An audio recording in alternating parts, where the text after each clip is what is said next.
नीतीश कुमार पिछले कुछ वक्त से अपने बयानों के चलते सुर्खियों में बने हुए हैं, लेकिन इस बार पीएम मोदी के सामने उन्होंने कुछ ऐसा कह दिया जिसके बाद से जानकार दावा कर रहे हैं कि नीतीश ने पीएम मोदी को इशारों में ललन सिंह से सतर्क रहने को कह दिया है।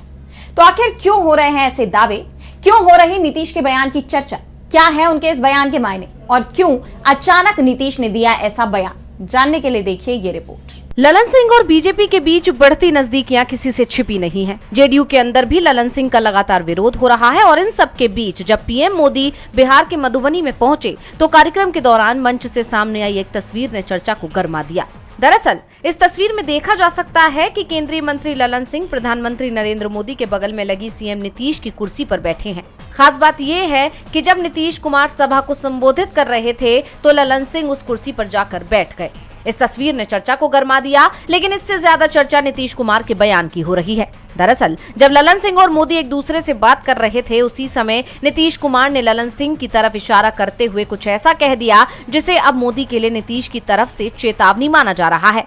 दरअसल मुख्यमंत्री नीतीश कुमार ने ललन सिंह की तरफ इशारा करते हुए कहा कि इनके कारण एनडीए से निकले थे। तो हम ही लोग तो एक ही साथ रहे हैं और उसके अलावा बीच में हम गड़बड़ कर दिया हमारे पटिया वाला, यही बैठे हुए हैं।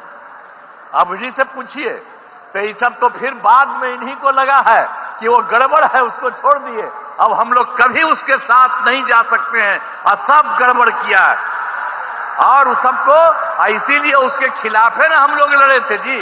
पहली बार 2005 में कितना बढ़िया से लड़े थे, ये तो साथी थे, खूब पढ़े थे, अध्यक्ष थे हमारे पार्टी के, तो इसीलिए एक तरह से काम हुआ।